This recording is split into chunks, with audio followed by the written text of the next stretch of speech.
Welcome दोस्तों, आप सभी का डिजिटल प्लेटफॉर्म पर हार्दिक स्वागत है, अभिनंदन है। आज हम जिस विषय की आपके बीच में बात करने के लिए जा रहे हैं वो कम्पिटिटिव एग्ज़ाम में प्रत्येक क्षेत्र में, प्रत्येक एरियाज में उस विषय को जोड़ा गया है। हम मेजर रूप से जिस सब्जेक्ट की बात कर रहे हैं वो इंग्लिश है और इंग्लिश के बेस से ही आज हम क्लासेस शुरू करेंगे। उम्मीद है आपको ये क्लास बड़ी अच्छी लगेगी और अगर आपको क्लास अच्छी लगती है तो अपने दोस्तों के साथ सभी जितने भी रिलेटिव्स हैं, जो पढ़ने वाले स्टूडेंट्स हैं, जिनके लिए उपयोगी हो सकती है, उन सभी को आप ये क्लास शेयर कीजिए ताकि अधिक से अधिक लोगों को इसका फ़ायदा मिल सके। आपको क्लास सिस्टमेटिकली बाय स्टेप के आधार पर 1 बाय 1 आपको क्लासेज अपलोडेड वीडियो के रूप में ये मिलती रहेगी। तो हम बात करते हैं इंग्लिश की। इंग्लिश हमारे इंडिया में एक फॉरेन लैंग्वेज के तौर पर मानी जाती है। पूरे भारत में यदि ऑफिशियल लैंग्वेज की बात करते हैं तो इंग्लिश एक ऑफिशियल लैंग्वेज में और सेकेंडरी लैंग्वेज के तौर पर काम आती है। चूँकि हमारी कॉन्स्टिट्यूशंस जो है उसके अकॉर्डिंग यदि देखें तो हमारे भारत में कोई भी नेशनल लैंग्वेज नहीं है, यानी राष्ट्रभाषा नहीं है। आर्टिकल 351 जो उल्लेख करता है वो हमारी राजभाषा का उल्लेख करता है। राजभाषा हमारी हिंदी है।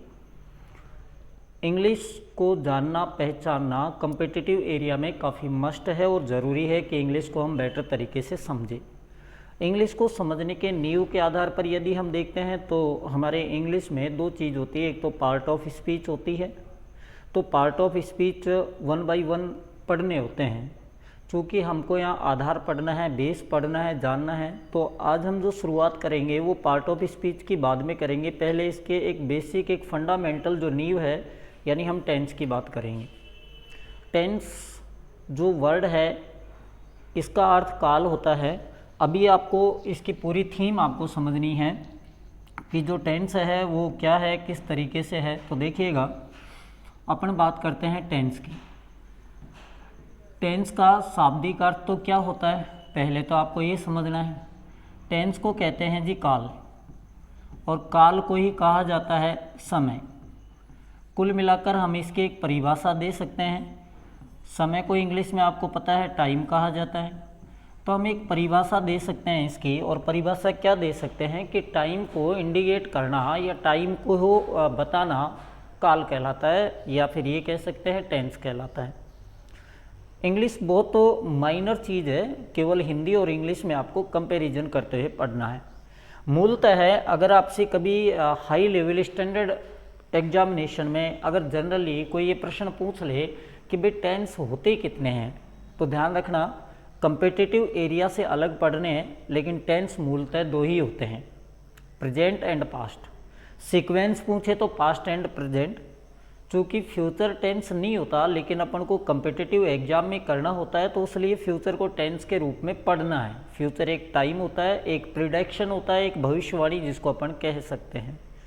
भविष्यवाणी इसलिए कह सकते हैं, उसके पीछे रीजन है कि आप कोई कार्य कल करोगे, हो सकता है कल तक करने के लिए कार्य कोई व्यक्ति रहे नहीं रहे, अपन इन चीज़ों को लेकर भविष्यवाणी नहीं कर सकते। तो जो फ्यूचर है वो कभी टेंस में काउंट नहीं होता है, बट कम्पिटिटिव एरियाज में इसको टेंस में काउंट किया है, तो अपन को उसी बेस पर पढ़ना है। बात करते हैं टेंस। तो टेंस मूलतः है 3 प्रकार के आपको यहाँ पढ़ने, जिसमें नंबर 1 यदि हम बात करें तो सीक्वेंस से पहले टेंस आता है पास्ट। नंबर 2 की यदि हम बात करते हैं तो टेंस आता है प्रेजेंट। और नंबर 3 की यदि अपन बात करते हैं तो हमारे पास जो टेंस आता है वो है जी फ्यूचर। आपको मैं यहाँ 2 चीज़ और बता देता हूँ। इंग्लिश में जिस किसी वर्ड मीनिंग के अंत में TURE हो जाता है, जिस किसी वर्ड मीनिंग के अंत में TION होता है, TURE का प्रोनाउंसिएशन हमेशा चर होता है और TION का प्रोनाउंसिएशन हमेशा सन होता है। जैसे फ्यूचर अपन ये पढ़ रहे हैं तो FUTURE, इसलिए इसको फ्यूचर पढ़ते हैं। आपने देखा होगा एक आता है ACTION, तो इसको अपन को क्या पढ़ना होता है, एक्शन। तो ये चीज़ें भी आपको थोड़ी नॉलेजेबल होनी चाहिए कि किसको अपन को क्या प्रोनाउंस करना है। 3 टेंस होते हैं, इनके अर्थ क्या होता है। पास्ट का जो शाब्दिक अर्थ होता है वो होता है भूतकाल। भूतकाल हम किसे कहते हैं, भूतकाल हम कहते हैं वह समय जो बीत चुका हो, वह समय जो बीत चुका हो वो भूतकाल के अंतर्गत बीत चुका हो, उसको अपन क्या कहेंगे जी, भूतकाल कहेंगे। कुल मिलाकर अपन कह सकते हैं इसमें उन कार्यों को काउंट किया जाता है, उन कार्यों के बारे में बताया जाता है जो कार्य आपके पहले हो चुके हो। आपने कोई भी कार्य किया हो, जैसे आप कल विद्यालय गए हो, आप कल बाज़ार गए हो, आपने कोई नए कपड़े कल खरीदे थे, ये सारे जो कार्य है पास्ट में होते हैं। जैसे आपने देखा होगा RAS मेंस की यदि हम बात करें तो थीसिस आती हैं, या अपन बात करें कि आपको जो पैराग्राफ राइटिंग होती है, paragraph writing 10th-12th class as में भी होती है, और जो बैचलर कोर्स होते हैं उनमें भी होती है। हालांकि जो पैसेज है उसका जरिया आजकल CET एग्ज़ाम है उनमें भी आने लग गया। तो ये जितने भी टर्म्स होते हैं, चाहे वो कैसी भी एग्ज़ाम हो, चाहे वो पटवार की एग्ज़ाम हो, CET की हो, यानी कम्पिटिटिव एग्ज़ाम चाहे SSC की हो, उन सब में एक पैसेज आता है, और वो जो पैसेज होता है वो पूरा ही पास्ट टेंस के इंडिकेशन के आधार पर होता है। तो पास्ट टेंस में उन घटनाओं को सम्मिलित किया जाता है जो घटनाएं घटित हो चुकी है। इमेजिन दैट किसी आपको कहा गया कि आपको एक पैराग्राफ लिखना है, ए हाउस ऑन फायर, एक घर में आग लगी। तो अगर ये कार्य वर्तमान में होगा तो हम लिख नहीं सकते, फ्यूचर में तो हम इमेजिनेशन कर ही नहीं सकते, क्योंकि बुरा सोचना तो वैसे ही गलत है। हम किसी के बारे में ये थोड़ी सोचेंगे कि ये घटनाएं हुई या नहीं हुई, इनसे हमको कोई रिलेटिविटी नहीं है। कुल मिलाकर है जो घटनाएं पास्ट में हुई, जैसे बाइक एक्सीडेंट होते हैं, होने के बाद ही आप उनके ऊपर थीसिस लिख सकते हो। कोई कार एक्सीडेंट है, कोई घर में आग लगने की घटना है, या ऐसा कोई कार्य है, करप्शन की बात है, तो करप्शन ये थोड़ी होने से पहले ही आप बता दोगे कि करप्शन हो रहा है या हो गया। होने के बाद में ही आप उसका इम्प्लीमेंट कर सकते हो, हाँ भाई ये कार्य हो रहा है और इसमें ये सुधार होने चाहिए। दूसरे की बात करते हैं अपन प्रेजेंट टेंस की, और प्रेजेंट का जो शाब्दिक अर्थ होता है वो होता है वर्तमान काल। ऐसा कार्य, यानी यह कहे कि ऐसा समय जो अब चल रहा हो, ऐसा समय जो अब चल रहा हो।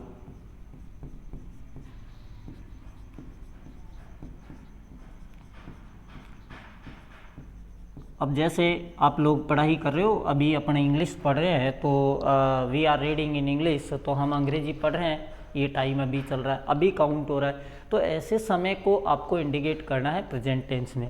फ्यूचर मैंने कहा ओनली फॉर प्रिडिक्शन होती है, आपको ये ध्यान रखना है। फ्यूचर का जो शाब्दिक अर्थ होता है वो होता है भविष्यकाल, भविष्यकाल। वैसे इमेजिनरी सेंटेंस सारे इसी में आते हैं, और इसमें आपको बताना है कि वह समय जो आगे आने वाला हो, आगे आने वाला हो, वह समय जो आगे आने वाला हो वो कौन सा टेंस होगा, तो आप कहोगे फ्यूचर टेंस होगा। आई थिंक आपको यहाँ तक इनका जो बेस है वो पूरी तरीके से क्लियर हो गया होगा कि तीनों टेंसों की क्या परिभाषा होती है। मैं एक बार पुनः आपको रिवीजन कर देता हूँ कि टेंस जो है वो तीन है। टेम्पस शब्द से टेंस का निर्माण हुआ है।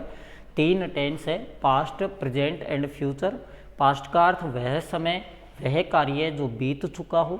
प्रेजेंट वर्तमान समय, जो कार्य अब चल रहा हो या जो कार्य वर्तमान समय में रनिंग में हो वो भी पूरा पास्ट में आता है। और ऐसा कार्य जो आगे आएगा वो फ्यूचर में आता है। आई थिंक आपको बेटर तरीके से समझ आ गया होगा। देखिए आगे अपन बात करते हैं नेक्स्ट। अगर अपन पेज पर चले तो नेक्स्ट अपन पेज की बात करते हैं। अगला जो अपन टेंस की बात कर रहे हैं कि इनकी एक पहचान भी आपको आनी चाहिए। और इनकी पहचान किस तरीके से होगी। टेंस अभी भी चूँकि मैंने आपको बताया कि जो टेंस है वो तीन होते हैं, नंबर 1, 2 और 3। आप खुद ही देखिए, पढ़ने की एक रुचि अच्छी होनी चाहिए। टेंस में सबसे पहले अपन ने बात की पास्ट, नंबर 2 अपन ने बात की प्रेजेंट, और नंबर 3 अपन ने बात की फ्यूचर। ठीक है जी, क्लियर हो गया होगा। प्रत्येक जो टेंस है उनके 3-3 भाग होते हैं। प्रत्येक टेंस के कितने भाग होते हैं, तो आप कहोगे प्रत्येक टेंस के 3 भाग होते हैं। प्रत्येक टेंस के कितने भाग होते हैं, तो आपको बताना है प्रत्येक, माफ़ कीजिएगा मैंने 3 बोल दिया, प्रत्येक टेंस के 4 भाग होते हैं। There are 4 kinds of each tense. क्या लिखेंगे हम इसकी अगर इंग्लिश डेफिनेशन लिखें तो हमको लिखना होगा there are 4 kinds of each tense. प्रत्येक टेंस के 4 भाग होते हैं। कौन कौन से 4 भाग होते हैं वो भी ज़रा आप समझिएगा। पहला जो भाग होता है उसका नाम है इंडेफिनेट। इंडेफिनेट को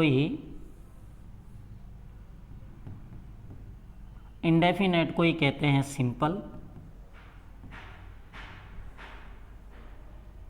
इंडेफिनेट का ही सिंपल। नंबर 2 जो पार्ट होता है उसका नाम है कंटिन्यूअस। कंटिन्यूअस का एक और नाम होता है प्रोग्रेसिव। नंबर 3 जो भाग होता है उसका नाम है परफेक्ट। और नंबर 4 जो नाम है उसका नाम है परफेक्ट कंटिन्यूअस। आई थिंक आप लोगों को बेस्ट तरीके से समझ आया होगा कि कौन सा पार्ट क्या कहलाता है। कहीं आपको इसमें कोई इशू कोई नज़र नहीं आ रहा होगा। तो अपन बेस्ट तरीके से यदि बात करें तो टेंस जो होते हैं वो मूलतः कितने होते हैं, 3 होते हैं। प्रत्येक टेंस के कितने पार्ट होते हैं, तो आपको बताना है 3 पार्ट होते हैं। प्रत्येक टेंस के 3 पार्ट होते हैं और प्रत्येक जो टेंस है उसके 4 पार्ट होते हैं। माफ़ कीजिएगा 3 वो टेंस की वजह से बोला जा रहा है। प्रत्येक जो टेंस है उसके 4 पार्ट होते हैं। और अगर सीक्वेंस आपसे पूछी जाए तो पहला जो टेंस होता है वो पास्ट होता है, सेकंड जो टेंस होता है वो फ्यूचर होता है, और थर्ड जो टेंस होता है पास्ट, प्रेजेंट एंड फ्यूचर, यानी ये तीनों सीक्वेंस से होते हैं। आई थिंक आपको क्लियर हो गया होगा तीनों टेंस कौन कौन से हैं। नंबर 1 पास्ट है, फिर प्रेजेंट है, फिर फ्यूचर है। प्रत्येक टेंस के कितने पार्ट होते हैं, कितने काइंड्स होते हैं, तो आपको बताना है कि प्रत्येक टेंस के 4 भाग होते हैं, जिसमें नंबर 1 इंडेफिनेट है। इंडेफिनेट को ही हम सिंपल कहते हैं। नंबर 2 कंटिन्यूअस है, और कंटिन्यूअस को ही हम प्रोग्रेसिव भी कहते हैं, यानी रनिंग, लगातार चलने वाला। नंबर 3 जो है वो परफेक्ट है, और नंबर 4 जो है उसका नाम है परफेक्ट कंटिन्यूअस। बेस्ट तरीके से समझ आ गया होगा। प्रेजेंट का हिंदी अर्थ वर्तमान काल होता है, पास्ट का हिंदी अर्थ भूतकाल होता है, फ्यूचर का हिंदी अर्थ भविष्य काल होता है, इंडेफिनेट का हिंदी अर्थ अनिश्चित होता है, कंटिन्यूअस का रेगुलर यानी नियमित होता है, परफेक्ट का पूर्ण होता है, और परफेक्ट कंटिन्यूअस का पूर्ण व अपूर्ण दोनों होता है, क्योंकि कंटिन्यूअस को अपूर्ण भी कहा जाता है। एकदम बेस्ट तरीके से आपको समझ आ गया होगा। अब देखिए पास्ट की जो पहचान होती है, हिंदी पहचान, वो होती है था, थे, थी, ये ऐसे शब्द इसके अंत में आते हैं। प्रेजेंट की जो पहचान होती है वो क्या होती है, तो वो आपको बतानी है। प्रेजेंट की पहचान होती है जी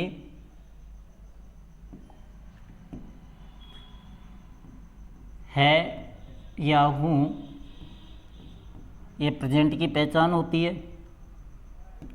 और फ्यूचर की पहचान होती है गा, गे और गे। ये तीनों की जनरल पहचान होती है। अगर किसी के अंत में ये शब्द आ जाए तो आपको बताना है कि भाई था, थे, थी आ गया तो पास्ट टेंस है या हूँ आ गया तो प्रेजेंट टेंस है, गा, गे, गी आ गया तो फ्यूचर टेंस है। इंडेफिनेट की यदि अपन बात करते हैं तो ता, ते, ती, ये इंडेफिनेट की पहचान है। कंटिन्यूअस की पहचान होती है रहा, रही और रहे, ये कंटिन्यूअस की पहचान होती है। परफेक्ट की होती है चुका, चुकी, चुके, या लिया, दिया, किया, ये भी इसी में आते हैं। परफेक्ट कंटिन्यूअस में टाइम आता है यानी समय, समय के साथ प्रयोग होता है से का, और अंत में वही पहचान होती है रहा, रही, रहे, कंटिन्यूअस वाली पहचान होती है। आपको ये भी बेस्ट तरीके से समझ आ गया होगा। अगर हमको पहचान बनानी है, मान लीजिए प्रेजेंट इंडेफिनेट की पहचान बनानी है, तो आपको बोलना है पहले इंडेफिनेट की पहचान बोलनी है, बाद में प्रेजेंट की बोलनी है। जैसे ता है, ती है, ते है, प्रेजेंट कंटिन्यूअस की बनानी है, रहा है, रही है, रहे है। बेस्ट तरीके से समझ आ गया होगा। मैं एक बार पुनः रिवीजन भी कर दूंगा। कंटिन्यूअस की बनानी है, प्रेजेंट परफेक्ट की बनानी है, चुका है, चुकी है, चुके हैं। पास्ट इंडेफिनेट की बनानी है, ता था, ती थी, ते थे। पास्ट कंटिन्यूअस की बनानी है, रहा था, रही थी, रहे थे। पास्ट परफेक्ट की बनानी है, चुका था, चुकी थी, चुके थे। पास्ट इंडेफिनेट में एक आता है आ, ए की ध्वनि भी आती है, क्योंकि था, थे, थी में देख लो आप, साउंड भी आते हैं इसमें। भाई जनरली अगर आ गया आपके पास में आ, ए, ई, जैसे वह विद्यालय गया, अब आप कहोगे ता था तो आया ही नहीं, तो गया आ की ध्वनि आ रही है, तो इनके साउंड भी आते हैं। जेंडर चेंज होते हैं तो गई एक ही ध्वनि आती है, क्योंकि पुल्लिंग के लिए आ का प्रयोग होगा और स्त्रीलिंग के लिए ई का प्रयोग होगा। तो ये डिफरेंस ये जो है वो कॉमन है। एक बार पुनः आप यहाँ तक समझिए, अपनी यहाँ तक की पुनः चर्चा करते हैं, फिर आगे बढ़ेंगे। मैंने कहा आपको टेंस का शाब्दिक अर्थ काल होता है, काल को ही हम लोग समय कहते हैं। समय को इंडिकेट करना ही टेंस कहलाता है। टेंस वास्तविकता में दो ही होते हैं, बट कंपेटिटिव एरिया के दृष्टिकोण से 3 माने जाते हैं। क्रमशः अगर हम इनका नाम जाने या सीक्वेंस के अकॉर्डिंग हम कहें तो सबसे पहले पास्ट टेंस आता है, फिर प्रेजेंट टेंस आता है और फिर फ्यूचर टेंस आता है। पास्ट का हिंदी अर्थ भूतकाल होता है। वह टेंस जिसमें कार्य पहले ही घटित हो चुका हो वो पास्ट में गिना जाता है। प्रेजेंट के अंतर्गत वर्तमान समय, वह कार्य या वह समय जो अब चल रहा है वो प्रेजेंट में आता है। फ्यूचर के अंतर्गत यदि हम बात करें तो फ्यूचर में उसको शामिल किया जाता है वह टेंस जो आगे आएगा, वह कार्य जो आगे होगा, वह समय जो आगे होगा। पास्ट की पहचान था, थे, थी या इनके साउंड आ, ए, ई हो सकते हैं। प्रेजेंट की पहचान है या हूँ हो सकती है। जिन हिंदी वाक्यों के अंत में है या हूँ आ जाए वो प्रेजेंट के होते हैं। जैसे राम विद्यालय जाता है, प्रेजेंट है। मोहन विद्यालय जा रहा है, प्रेजेंट है। मैं अपना गृह कार्य पूर्ण कर चुका हूँ, प्रेजेंट है। फ्यूचर की जो पहचान होती है वो गा, गे, गी से होती है। जैसे कल हम चित्तौड़ जाएंगे, कल हम जयपुर जाएंगे, तो गागे की जो वर्ड यूज़ होता है वो फ्यूचर में होता है। एक एक्शन होता है, प्रिडिक्शन भी इसी में होती है, क्योंकि भविष्य के आधारित इसमें कार्य किया जाता है। तो जो समय आगे आएगा उसके लिए हम फ्यूचर टेंस को काउंट करेंगे। बात करते हैं प्रत्येक जो टेंस होता है उसकी 4 शाखाएं होती है, 4 पार्ट होते हैं। क्रमशः हम उसका नाम जानेंगे। फर्स्ट नंबर जो है उसको इंडेफिनेट, इंडेफिनेट को ही जनरल लैंग्वेज में सिंपल कहा जाता है। सेकंड नंबर जो होता है वो कंटिन्यूअस होता है, कंटिन्यूअस को ही जनरल लैंग्वेज में प्रोग्रेसिव कहा जाता है। थर्ड जो होता है वो परफेक्ट होता है, और फोर्थ जो होता है वो परफेक्ट कंटिन्यूअस होता है। इंडेफिनेट को अनिश्चित या साधारण भी कहा जाता है, कंटिन्यूअस को निरंतर कहा जाता है, परफेक्ट को पूर्ण कहा जाता है और परफेक्ट कंटिन्यूअस को पूर्ण और अपूर्ण कहा जाता है। इंडेफिनेट की पहचान ता, ते, ती होती है। कंटिन्यूअस की पहचान रहा, रही, रहे होती है। और परफेक्ट की जो पहचान है वो चुका है, चुकी, चुके, लिया, दिया, किया, ऐसे शब्द होते हैं। परफेक्ट कंटिन्यूअस में टाइम का रोल होता है। समय आता है, समय के साथ से का प्रयोग होता है। इंग्लिश में हम यहाँ सिंस और फॉर का यूज़ करेंगे, तो जब ये टेंस आएगा तब हम सिंस और फॉर का यूजेज भी समझेंगे, और अंत में वही रहा, रही, रहे इनका प्रयोग होगा। आई थिंक ये आपको एकदम बेस्ट तरीके से यहाँ तक समझ आ गया होगा। अभी हम पढ़ने के दृष्टिकोण से या कम्पिटिटिव एग्ज़ाम में जिस टेंस का रोल बहुत ज़्यादा होता है उसी से हम शुरुआत करेंगे। वो टेंस है प्रेजेंट इंडेफिनेट, या आप कह सकते हो present simple. Is that clear? Next अपन जो टेंस पढ़ रहे हैं उसका नाम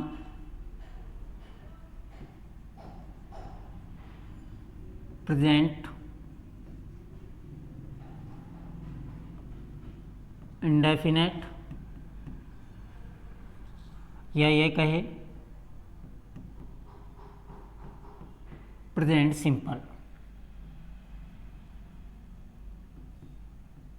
आपको बेस्ट तरीके से समझ आना चाहिए। प्रेजेंट सिंपल जो बात है, पहले अपन इसकी थोड़ी सी परिभाषा देख लेते हैं। परिभाषा ये होगी, इस टेंस में कार्य वर्तमान समय में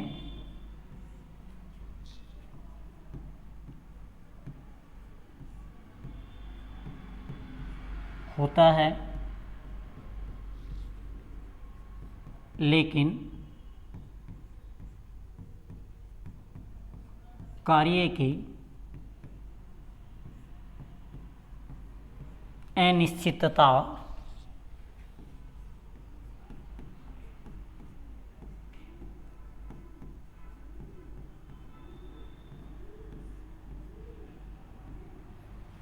बताई जाती है। मैं बहुत सिंपल लैंग्वेज में आपको इंग्लिश पढ़ाने की कोशिश कर रहा हूँ। इसकी हिंदी पहचान की यदि अपन बात करें, हिंदी आइडेंटिटी, हिंदी पहचान क्या हो सकती है? तो हिंदी पहचान में आपको लिखना है, जिन हिंदी वाक्यों के अंत में, जिन हिंदी वाक्यों के अंत में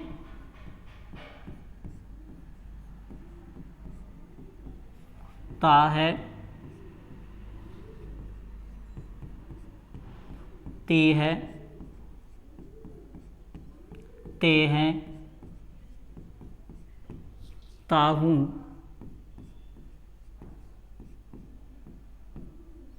आदि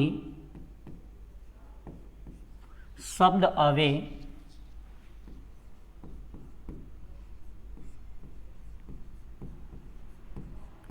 वे प्रेजेंट इंडेफिनेट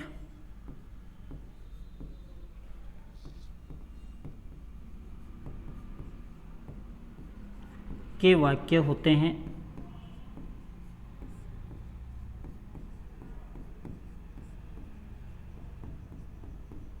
क्लियर है भाई? आपको फिर एक बार बता देता हूँ मैं। प्रेजेंट इंडेफिनेट टेंस या प्रेजेंट सिंपल टेंस हम पढ़ रहे हैं। परिभाषा में आपको थोड़ा समझना है इसका वर्क क्या है। वर्क ये है कि इस टेंस में जो कार्य है वो कौन से समय में किया जाता है। तो आप कहोगे कार्य वर्तमान समय में होता है, लेकिन कार्य की अनिश्चितता होती है। आप स्पष्टीकरण कार्य का नहीं दे सकते। जैसे राम विद्यालय जाता है तो ठीक है, ये अनिश्चितता हुई, कार्य का आप स्पष्टीकरण बिल्कुल भी नहीं दे सकते। क्लियर हो गया होगा आई थिंक आपको। दूसरी बात है हिंदी आइडेंटिटी की, क्योंकि पहले आपको हिंदी टू इंग्लिश ही समझना है। तो हिंदी आइडेंटिटी की यदि हम बात करें तो जिन हिंदी वाक्यों के अंत में ता है, ती है, ते है, ता हूँ, अगर ऐसे शब्द आते हैं तो ध्यान रखिएगा आपको प्रेजेंट इंडेफिनेट के वाक्य कहलाते हैं। क्लियर हो गया होगा? यहाँ तक कोई इशू नहीं हुआ होगा। इसकी इंग्लिश आइडेंटिटी की भी बात करेंगे। आगे चलते हैं, हम इंग्लिश आइडेंटिटी की बात करते हैं। तो इंग्लिश आइडेंटिटी, इंग्लिश पहचान क्या होती है देखिएगा। इंग्लिश पहचान में आपको लिखना है जिन वाक्यों में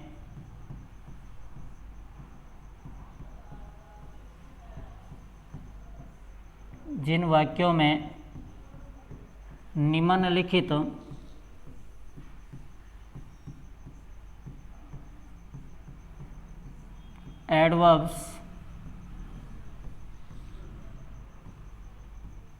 एडवर्ब्स को कहते हैं क्रिया विशेषण।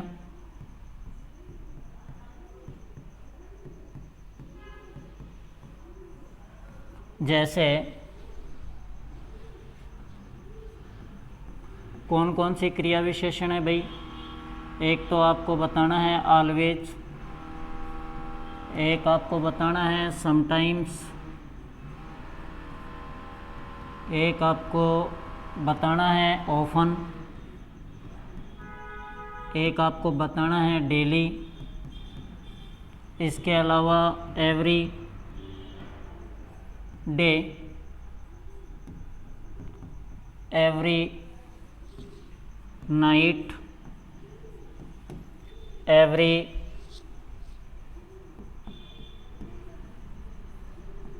Week, every month, every year.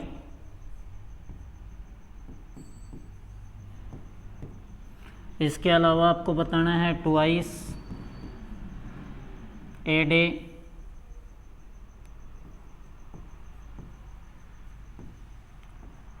ए नाइट, कॉमन ले लेता हूँ इनको, a night, a week, a month, a year. इसके अलावा आपको बताना है seldom, never, rarely, hardly,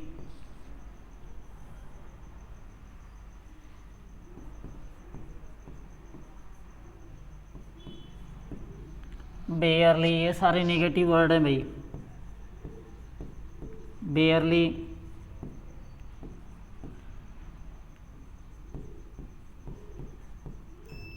scarcely, sincerely,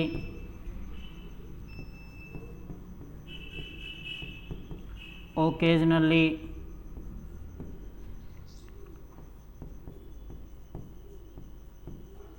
frequently,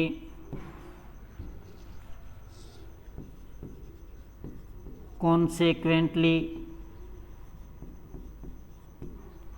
etc। आने पर वह प्रेजेंट इंडेफिनेट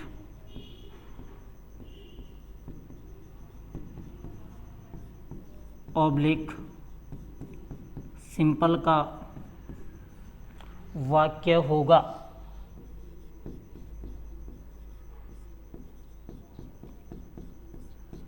आइए क्या बात समझ में आपको? ये सारी चीज़ें आपको समझ आनी चाहिए, सबसे मोस्ट बातें हैं। और ये इनसे ही ये जो मैंने आपको टाइम ऑफ एडवर्ब इसकी लिखी है, कुछ रीजन ऑफ एडवर्ब्स इसमें लिखी हुई है, ये जितनी भी क्रिया विशेषण है ये प्रेजेंट इंडेफिनेट टेंस की पहचान है। आपको बहुत अच्छे से ये समझ आई होंगी। मैं एक बार पुनः इनको समझा देता हूँ।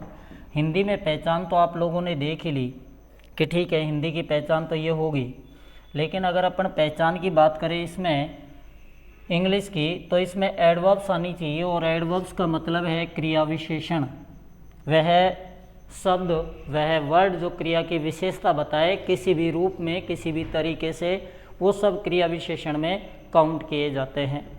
बात करते हैं अपन कौन सा है। एक तो ऑलवेज है, एक समटाइम्स है, ऑफन है, डेली है, एवरी डे है, एवरी नाइट है, एवरी वीक है, एवरी मंथ है, एवरी ईयर है। ट्वाइस ए डे है, ट्वाइस ए नाइट है, twice a week, twice a month, twice a year. Seldom, never, rarely, hardly.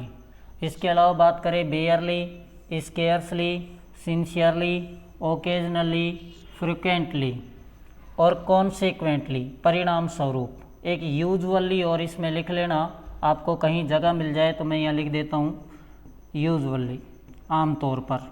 ठीक है, अगर ये वर्ड आते हैं किसी भी इंग्लिश सेंटेंस के अंतर्गत, अगर आपको ये वर्ड देखने को मिलते हैं तो दे आर डेफिनेटली किसके सेंटेंस होंगे, वो आपको कहोगे कि वो प्रेजेंट इंडेफिनेट यानी प्रेजेंट सिंपल के सेंटेंस होंगे। क्लियर हो गया होगा? मुझे नहीं लगता आपको ये समझ नहीं आया होगा। एक बार पुनः बता देता हूँ कौन कौन से एडवर्ब्स हैं। एक तो ऑलवेज है, समटाइम है, ऑफन है, डेली है, एवरी डे है, एवरी नाइट है, एवरी वीक है, एवरी मंथ है, एवरी ईयर है, ट्वाइस ए डे है, ट्वाइस ए नाइट है, ट्वाइस ए वीक है, ट्वाइस ए मंथ है, ट्वाइस ए ईयर है। इसके अलावा सेल्डम है, नेवर है, रेयरली है, हार्डली है, बेयरली है, स्केर्सली है, सिंसियरली है। इसके अलावा बात करें ओकेजनली है, फ्रिक्वेंटली है, कॉन्सिक्वेंटली है और यूजुअली है। ये जितनी भी एडवर्ब्स है ये सब की सब प्रेजेंट इंडेफिनेट टेंस को क्या करती है, आइडेंटिफाई करती है, पहचान बताती है कि ये जो टेंस है वो प्रेजेंट इंडेफिनेट का होगा। Is that clear? आपको आराम से समझ आ गया होगा। अब बात करते हैं प्रेजेंट इंडेफिनेट टेंस में जो हेल्पिंग वर्ब है वो कौन कौन सी लगती है। तो प्रेजेंट इंडेफिनेट टेंस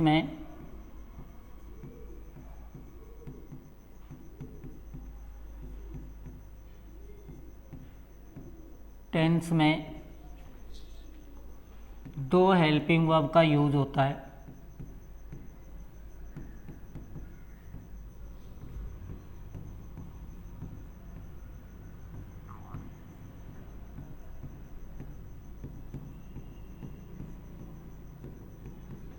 लेकिन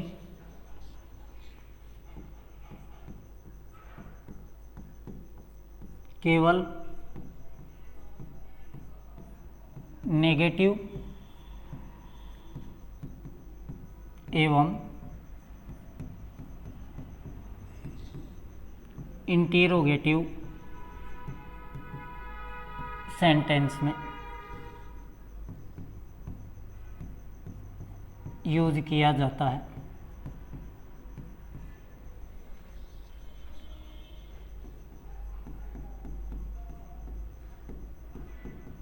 ठीक है, नेगेटिव और इंट्रोगेटिव में किया जाता है। इसका मतलब आप यहाँ स्टार लगा कर लिख सकते हो। अफर्मेटिव असरेटिव तो नहीं लिखेंगे, अफर्मेटिव सेंटेंस में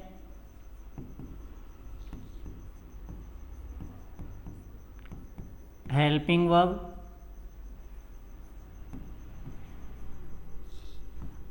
का यूज नहीं किया जाता।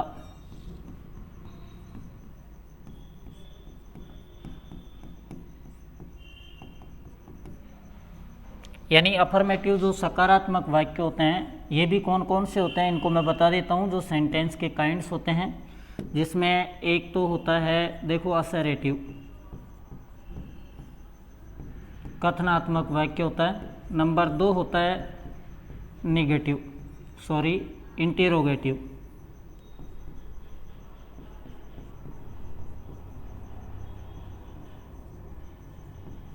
तीसरा जो वाक्य होता है वो होता है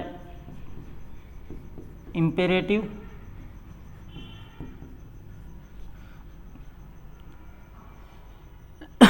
चौथा जो होता है वो होता है ऑप्टेटिव और पांचवा होता है एक्सक्लेमेटिव।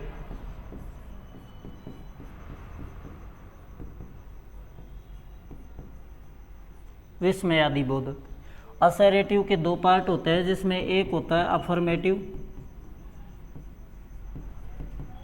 और एक होता है नेगेटिव। और इसके भी दो पार्ट होते हैं, इसमें एक तो हेल्पिंग वर्ब वाले वाक्य होते हैं और एक WH वर्ड वाले वाक्य होते हैं। और जितने भी वाक्य होते हैं इन सब में नोशन होता है। नोशन का मतलब भाव बताते हैं ये, इसलिए जनरली इनको पढ़ते नहीं है, यहाँ तक ही पढ़ते हैं अपन टेंस में। ठीक है, तो अफर्मेटिव और जो अफर्मेटिव सेंटेंस है उसमें हेल्पिंग वर्ब काम में नहीं आएगी, उसमें एस या एस वर्ब के साथ यूज होगा, वो भी अपन देखेंगे। जो नेगेटिव है और इंटीरोगेटिव उसमें हेल्पिंग वर्ब लगेगी। तो प्रेजेंट इंडेफिनेट जो टेंस है उसमें हेल्पिंग वर्ब जो लगती है, अगर अपन बात करें हेल्पिंग वर्ब, तो हेल्पिंग वर्ब्स जो होती है प्रेजेंट इंडेफिनेट टेंस में वो दो होती हैं। कौन कौन सी होती हैं वो देखिएगा आप। एक जो होती है उसका नाम तो है डू, और दूसरी जो होती है उसका नाम है जी डज। नहीं, दो होती है, एक तो डू और एक कौन सी होती है डज। अब जो डू होती है ये तो लगती है किसके साथ में, प्लूरल नाउन्स के साथ में, और डज जो होती है ये लगती है सिंगुलर नाउन्स के साथ में, सिंगुलर नाउन्स के साथ में ये डज लगती है। क्लियर है। प्लूरल का अर्थ होता है बहुवचन, बहुवचन संज्ञाओं के साथ में क्या लगती है, सब्जेक्ट कह दो, संज्ञा कह दो, क्योंकि अपने यहाँ संज्ञा भी काम आएंगी। और एक वचन जो संज्ञाएं हैं उनके साथ में किसका प्रयोग होता है, तो एक वचन संज्ञाओं के साथ में प्रयोग होता है जी किसका, डज का। अब मैं आपको थोड़ा सा एक क्लू बता देता हूँ। जिस वर्ब में, मैं यहाँ लिख देता हूँ, जिस वर्ब के अंत में, जिस वर्ब के अंत में एस या ई एस हो, एस या ई एस हो, वह वर्ब सिंगुलर की होती है, सिंगुलर की होती है। वह वर्ब किसकी होती है, तो सिंगुलर की। अब जैसे डज में अंत में ई एस आ रहा है, डू में नहीं आ रहा, तो डू जो है ये तो जितने भी प्लूरल सब्जेक्ट है ना उसके साथ में काम आएगी, प्लूरल नाउन्स है उसके साथ में काम आएगी। डज में देखो अंत में ई एस आ रहा है तो ये काम आएगी सिंगुलर के साथ में। सिंगुलर कौन कौन से हैं, प्लूरल कौन कौन से हैं, इनकी भी अपन चर्चाएं करेंगे। यहाँ तक आई थिंक आपको क्लियर हो गया होगा। अंग्रेजी का एक और नियम आता है इंग्लिश का, वो नियम ये है, आपको थोड़ा ये नियम बड़ा फोकस करना है। First rule number first, rule number first, और फर्स्ट जो रूल है वो ये है जी, एसएस, ये कम्पिटिटिव एग्जाम में बहुत बार आता है, प्लस एसवी। एसएस का मतलब है, क्या मतलब है देखना, फर्स्ट एस का मतलब है सिंगुलर, दूसरे एस का मतलब है जी सब्जेक्ट, फिर इस एस का मतलब वही है सिंगुलर, और इस एस का वी का मतलब है वर्ब। तो सिंगुलर का मतलब तो आपको पता है क्या होता है, सिंगुलर का मतलब होता है एक वचन, सब्जेक्ट का मतलब होता है कर्ता, सिंगुलर का अर्थ फिर होता है एक वचन, और वर्ब्स का मतलब होता है जी क्रिया। अर्थात रूल नंबर फर्स्ट जो काम कर रहा है उसका नाम क्या है, आपको क्या बताना है, आपको कहना है अर्थात कर्ता यानी सब्जेक्ट एक वचन होने पर, एक वचन होने पर क्रिया भी एक वचन की आएगी, एक वचन की आएगी। यहाँ से बहुत सारे क्वेश्चन एसएससी एग्ज़ाम में तक आए हैं, ध्यान रखना। जैसे अब बात करते हैं, इस स्लाइड से पहले एक और स्लाइड लेते हैं जिसमें अपन सब्जेक्ट के बारे में बात करते हैं। सब्जेक्ट, एक वचन कौन कौन से हैं और बहुवचन कौन कौन से हैं। ठीक है, तो सब्जेक्ट की बात करें, एक तो अपन बात करेंगे एक वचन की। सिंगुलर कौन कौन से हैं, सिंगुलर और प्लूरल। अब देखिए सिंगुलर का अर्थ क्या होता है, एक वचन। प्लूरल का अर्थ क्या होता है, बहुवचन। क्लियर है। अच्छा, सिंगुलर सब्जेक्ट होते हैं कौन कौन से, ही, सी, इट, नेम और सिंगुलर नाउन्स। सिंगुलर नाउन्स ये सारे सिंगुलर होते हैं। प्लूरल कौन कौन से होते हैं, ये होते हैं we, you, they and plural nouns.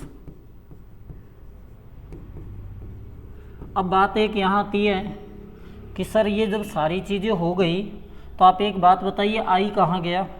तो नोट डालकर आपको एक चीज़ लिखनी है, आई जो होता है, आई, ये आई जो सब्जेक्ट होता है प्रेजेंट टेंस में, आपको लिखना है इसके बारे में कि ये प्रेजेंट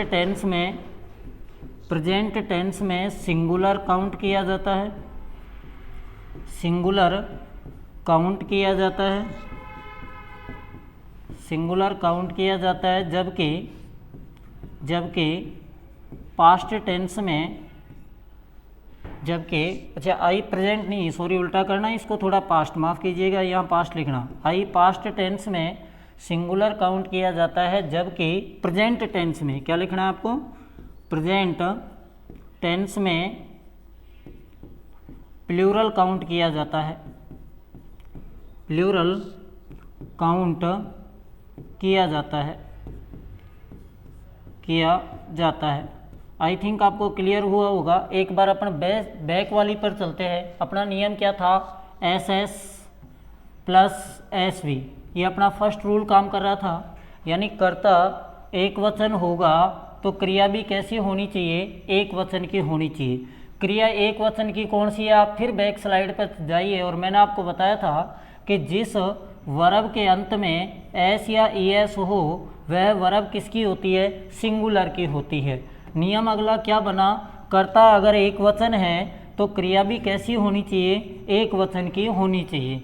आगे अपन ने देखा कर्ता एक वचन के कौन कौन से हैं, तो ही, सी, इट, नेम और इनके अलावा कोई भी सिंगुलर नाउन जो है वो सारी एक वचन की होती हैं। प्लूरल कौन कौन से हैं, we, you, they and plural nouns जो होती हैं वो सारी बहुवचन की होती है। कन्फ्यूज़न होता है आई को लेकर, तो आई पास्ट टेंस में तो सिंगुलर काउंट किया जाता है, वरन अपन बात करते हैं प्रेजेंट टेंस में, तो प्रेजेंट टेंस में इसको प्लूरल काउंट किया जाता है। इसके कुछ एग्जाम्पल्स अपन देखते हैं। जैसे अपन बात करें, एक एग्जाम्पल आपको यहाँ थोड़ा सा समझना है, he read a book. Imagine that, ये बहुत छोटा सेंटेंस है और आपको आगे दे दिया नो एरर, और इसके पार्ट बना दिए इस तरीके से ए, बी, सी और डी, और आपसे पूछ लिया क्या ये पूरा वाक्य सही है, तो आपको नो एरर करना है। और अगर पूरा वाक्य सही नहीं है तो कौन से में गलती है। ये एसएससी में भी ऐसे क्वेश्चन आते हैं, तो आपको ध्यान रखना है ही कौन सा है, सिंगुलर सब्जेक्ट है, और सिंगुलर जब सब्जेक्ट है तो सिंगुलर सब्जेक्ट के साथ में वर्ब भी कैसी आनी चाहिए, सिंगुलर वर्ब आनी चाहिए। जबकि रीड में ना तो एस है ना ई एस है, इसका मतलब कैसी वर्ब है, ये प्लूरल वर्ब है और ये सिंगुलर सब्जेक्ट है। इसका मतलब ये दोनों कॉम्बिनेशन नहीं हो रहा, तो इसमें कौन सा पार्ट गलत हो जाएगा, बी पार्ट गलत हो जाएगा। अगर इसको शुद्ध करके लिखना है तो क्या लिखोगे, he reads a book daily, यानी वो प्रतिदिन एक किताब पढ़ता है, तो भी यहाँ सिंगुलर सब्जेक्ट है, वर्ब भी कैसी है, सिंगुलर है। तीसरा एग्जाम्पल, आई के साथ में आप रीड्स का प्रयोग नहीं कर सकते, ये गलत हो जाएगा, क्योंकि आई प्रेजेंट टेंस में क्या है, सिंगुलर प्लूरल है और वर्ब क्या है, सिंगुलर है। तो आई के साथ में जो प्रयोग होगा वो किसका होगा, ओनली फॉर रीड का होगा। आ रही है यहाँ तक बात समझ में। आपने जो आज पढ़ा नियम, वो बेसिक नियम थे सारे के सारे, और अपन ने जो बात की वो कम्प्लीटली बेस पर बात की है कि प्रेजेंट टेंस होता क्या है, टेंस की इन्फॉर्मेशन, उसके बाद में टेंस के पार्ट। और नंबर 3 अपन ने जो बात की वो ये की थी कि टेंस, प्रेजेंट टेंस में किसको काउंट किया जाता है। तो आई होप आपको अच्छे से वीडियो समझ आई होगी। इसकी Hindi identity, English identity, question का आधार कहाँ से बनता है, कैसे इसमें प्रश्न पुटअप होते हैं। और आप अगर ऐसी वीडियो आपको अच्छी लगती है, इंग्लिश की क्लासेज अगर आपको बेस्ट लगी है, तो आप सभी इस क्लास को अधिक से अधिक शेयर करें, लोगों तक पहुंचाएं। लोगों तक जैसे ही क्लास पहुंचेगी ऑटोमेटिक लोग उस क्लास में रुचि पैदा करेंगे। Thank you everyone.